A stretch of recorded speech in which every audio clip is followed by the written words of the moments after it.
Merci beaucoup, Madame Forget. Maintenant, deuxième section des questions, commentaires qu'on a reçus. Plusieurs interrogations, des commentaires. Et d'ailleurs, on a reçu encore un document aujourd'hui avec des signatures à cet égard. Donc, pourquoi est-ce que les articles le PU, c'est le plan d'urbanisme, qui traitent de l'accès aux berges, ne semblent pas être respectés? Alors, très bonne question. Et donc, pour répondre à cette question, j'inviterai la directrice du service d'urbanisme, Mme Émilie Turcotte-Calvé, à prendre la parole. Bonjour à tous. Donc, je vais commencer de ce pas la présentation pour tenter de répondre à cette question. Donc, en fait, lorsqu'on parle du plan d'urbanisme, donc on parle ici d'orientation. Donc, le plan d'urbanisme, c'est l'outil de planification pour l'aménagement de la ville qui doit être conforme au schéma d'aménagement de la MRC, qui doit également être conforme au PMAD de la CMM, qui est la communauté métropolitaine de Montréal, qui doit être conforme également aux orientations gouvernementales. Donc, les changements ne sont pas opposables aux citoyens. Donc, dans le cas d'un plan d'urbanisme, une modification au plan d'urbanisme, il n'y a pas de processus d'approbation référendaire. En ce qui a trait au règlement d'urbanisme… Je m'excuse, est-ce que vous pourriez répéter ce que vous venez de dire? Je n'ai pas bien compris que les changements ne sont pas opposables aux citoyens. Aux citoyens, c'est de la terminologie légale. Est-ce que vous pourriez l'expliquer? Oui, en fait, c'est que ça ne passe pas par un processus d'approbation référendaire. Les plans d'urbanisme comme tels?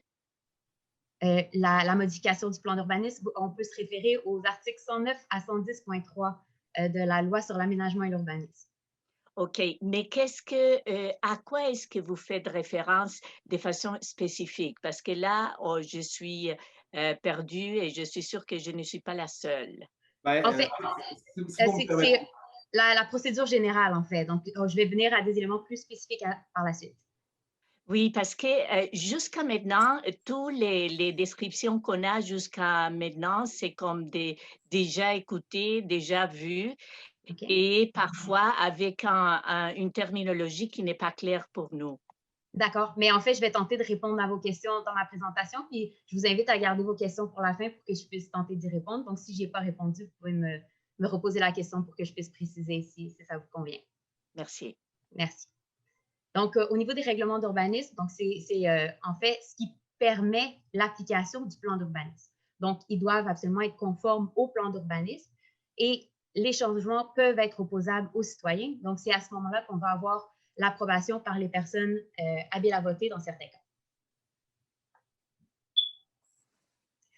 Donc, pour ce qui est de l'accès aux berges et du développement, dans notre plan d'urbanisme, dans le projet dont il est question, il y a la rencontre de deux objectifs. Donc, favoriser l'accès aux berges, qui est l'objectif 3.2.7, puis favoriser l'arrivée de nouveaux résidents et diversifier l'offre résidentielle. Donc, ça, c'est l'objectif 3.2.2.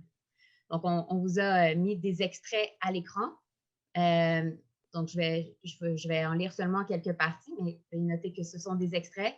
Donc, que dans le cadre d'un développement à proximité des rives, des espaces publics soient prévus afin de garantir un accès à l'eau aux résidents et à une appropriation des berges par la population. Au niveau de l'objectif 3.2.2, l'offre résidentielle contribuera à élargir l'offre avec des logements multifamiliaux. Donc, excusez-moi. De plus, bon, excusez-moi, la présence d'une aire TOD. De plus, la Ville est appelée à densifier certains secteurs de son territoire en lien avec la présence d'une aire TOD et de corridors métropolitains de circulation. La Ville pourra saisir l'opportunité offerte par le redéveloppement pour densifier graduellement son territoire tout en diversifiant sa typologie résidentielle. Donc, ces articles concordent avec d'autres sections du plan d'urbanisme et du schéma d'aménagement de la MRC. Donc, au niveau de l'accès aux berges, c'est une orientation qui est importante, sans être une obligation. Toutefois, la Ville a déjà effectué des gestes concrets en lien avec cette orientation-là, qui sont le parc de la Pointe-de-Brucy et le quai de la 34e avenue, et prévoit aussi des gestes à venir. Donc, le déménagement du garage municipal pour un aménagement pour des meilleurs accès aux berges. Excuse, une question. Oui.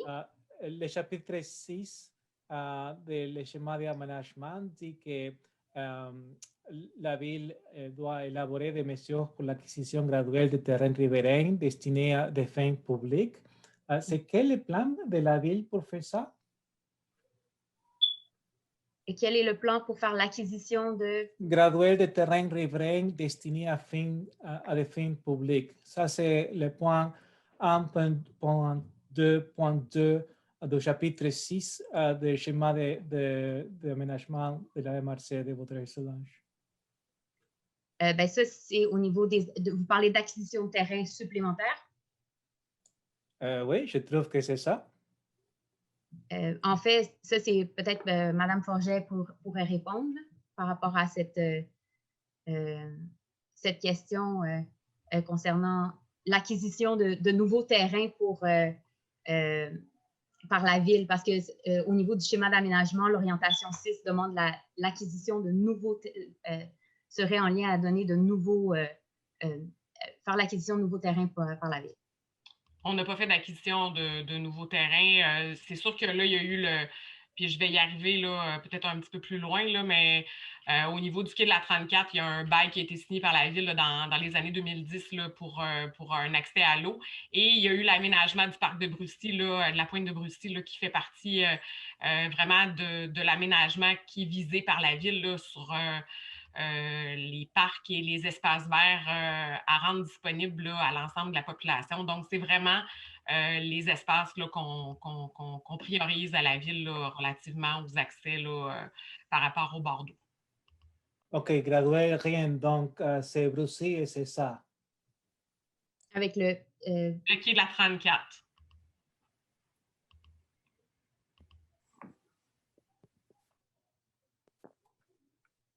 D'accord. Donc, par rapport à l'analyse du terrain visé, donc c'est un terrain privé avec l'accès aux berges était déjà interdit, donc ce n'était pas considéré comme une perte par rapport au terrain actuel. Donc, j'inviterais Mme Forget à préciser là, au niveau de l'offre de vente du terrain de la ville. Dans les faits, moi, à ma connaissance, et dans les recherches là, que j'ai faites par rapport aux gens qui étaient présents là, au moment où est-ce qu'il y aurait eu des transactions, il n'y a aucune offre de vente à la ville qui aurait été faite. Donc, je n'ai pas retracé aucune information à cette fin-là qui me permet là, d'avancer que ça a été quelque chose de possible. Au niveau de l'acquisition du terrain en tant que tel, pour exemple en faire un parc, pour l'instant, le conseil, ce n'est pas quelque chose au niveau de la ville là, qui est envisagé pour la simple et bonne raison que le coût d'acquisition, ensuite du coût d'aménagement et du coût d'entretien nécessiterait des coûts de façon importante, en plus de faire en sorte que ce terrain-là ne générerait plus de taxes municipales. Donc, c'est certain que ce n'est pas une option qui est envisagée actuellement. Et il y a aussi l'aspect au niveau du terrain, l'accès au niveau de la sécurité pour les piétons, les cyclistes. Il n'y a pas de stationnement. Si on aménage un stationnement à cet endroit-là, il n'y aura plus d'espace disponible là, au niveau du parc.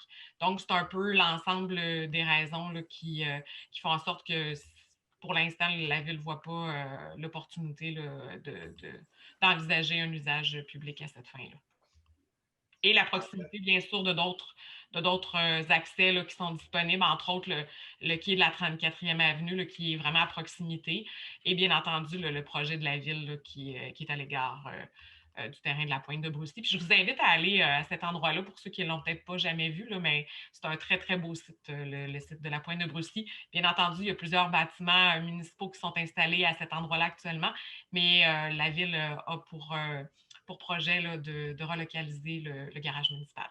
OK, donc même si la stratégie de croissance, le point 5 du plan d'urbanisme dit pour ce secteur ici, que le secteur de près d'un hectare, la 28 avenue est destiné à un usage public et tout commercial, mais tout en permettant un accès facile aux berges du lac Saint-Louis, même si le plan d'urbanisme dit ça, la ville a décidé de faire une autre chose.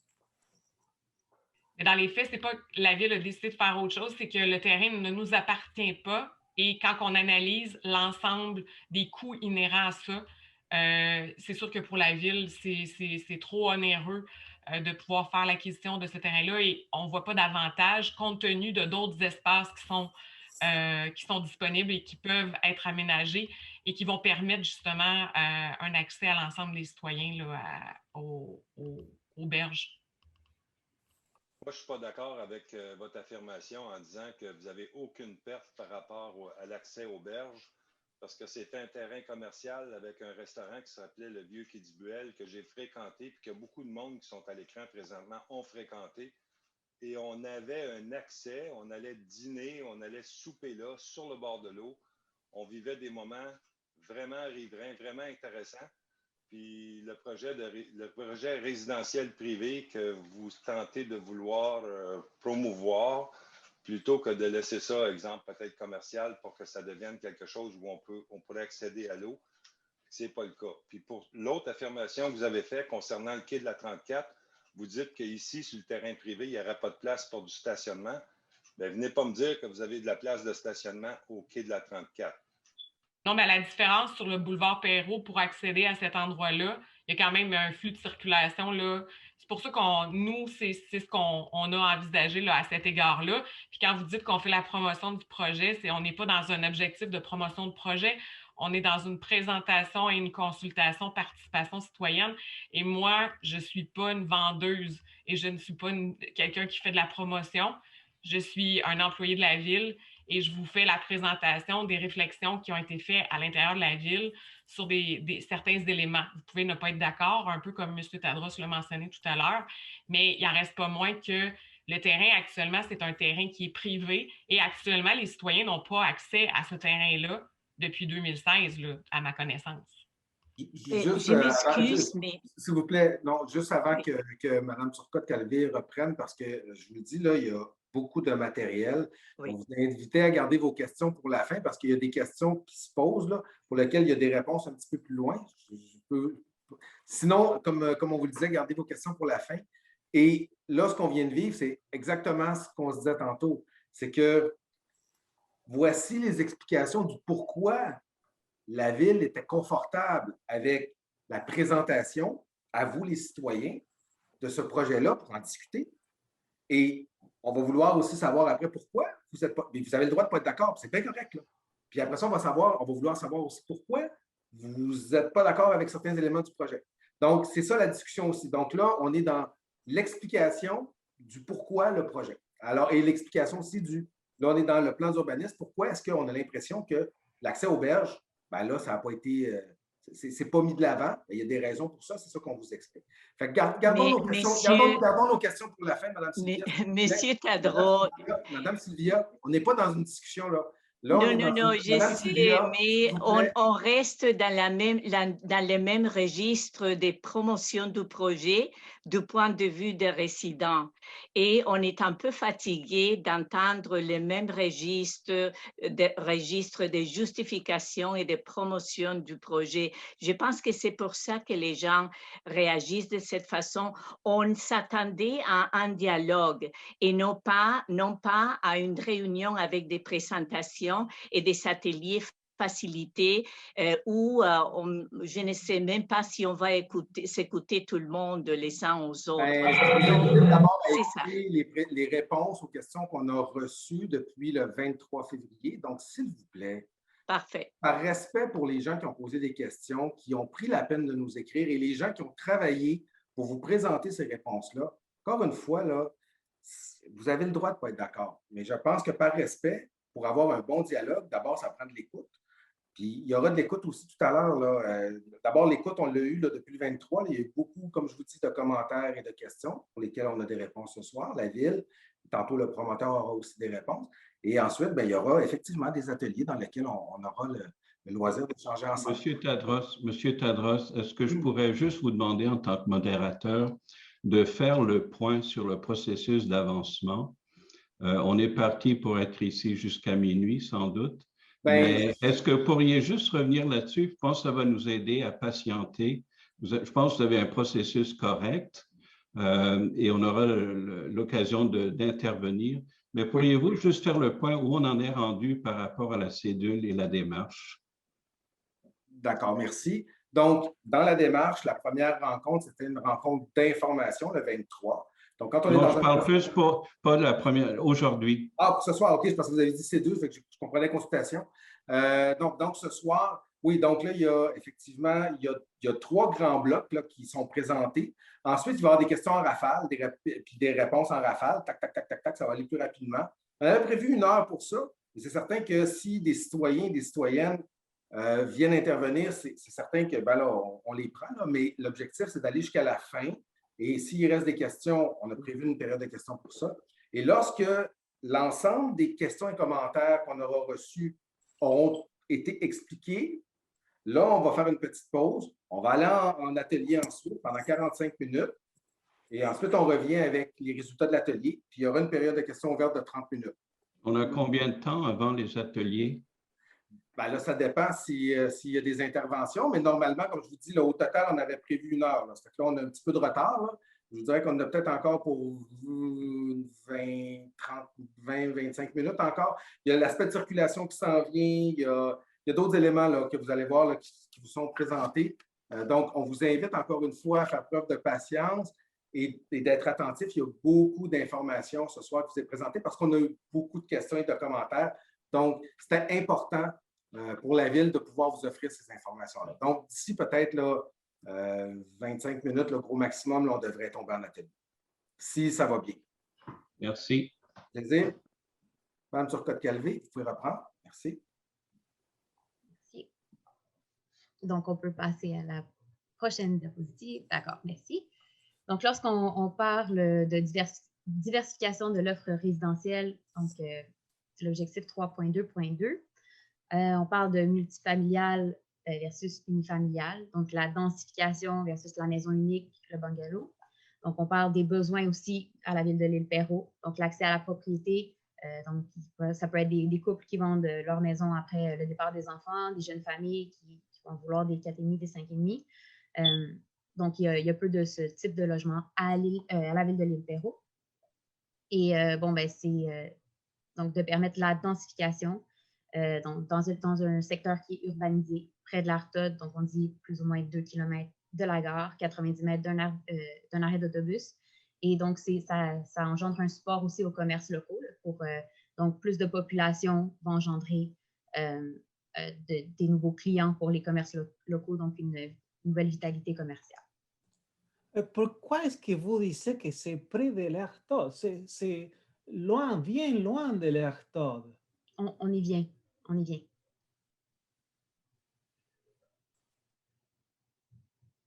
Donc, on peut passer à la prochaine diapositive. Donc, pourquoi ne pas prioriser l'Artode? Donc, on parle aussi de l'ACMM, le PEMAD vise 60% de la densification dans les aires TOD. Donc, on parle des Transport Oriented Development, qui est 1 km autour d'un équipement majeur de transport en commun. Et ceci, sur tout le territoire, on parle des 82 municipalités. C'est sûr qu'on veut densifier dans les aires TOD lorsque c'est possible, mais on ne peut pas contrôler le marché. Donc, c'est selon les demandes et les besoins que les bâtiments viennent s'implanter. Donc, aussi, donc, pourquoi ne pas avoir déjà densifié dans l'aire TOD alors que c'est identifié au PU? Par exemple, on a eu une question par rapport à une clinique vétérinaire qui s'est bâtie dans l'aire TOD. Premièrement, c'était un bâtiment qui était déjà construit, c'était du commercial autorisé. Il y a eu un agrandissement du bâtiment et ce terrain ne faisait pas l'objet d'un redéveloppement. Donc, c'est encore une question de marché, de demande et de besoin. Et c'est des droits aussi sur les terrains existants. Donc, modification réglementaire selon les projets après des analyses et des orientations aussi. Donc, aussi également, le plan d'urbanisme va être à revoir dans les 2 prochaines années, en concordance avec le nouveau schéma d'aménagement révisé. Au niveau de l'implantation au sol, il y a la question a été soulevée à savoir pourquoi 40% et non pas 30%. Donc, le nombre d'unités de logement permet, en fait, la densité qui est présentée permet du stationnement souterrain. Donc, dans le 40% ou dans le 30%, on ne comprend pas le stationnement qui serait extérieur. Puis un commerce qui viendrait s'implanter là, comme un spa, un hôtel, un restaurant, va venir amener beaucoup de stationnement également. Donc, le but était de aussi également diminuer les îlots de chaleur qui correspondent à l'objectif 2 dans le plan d'urbanisme au 3.2.7. Donc, réduction des aires de stationnement, aménagement paysager et plantation prévue. Parce que si on a moins de stationnement extérieur, donc on a plus de place pour des aménagements paysagers également. Puis dans le projet, là, on parlait d'une toiture qui était pâle aussi, donc les objectifs qui sont plus écologiques. Donc, le 40% va venir promouvoir moins d'asphalte et plus de verdure dans un cas comme celui-ci.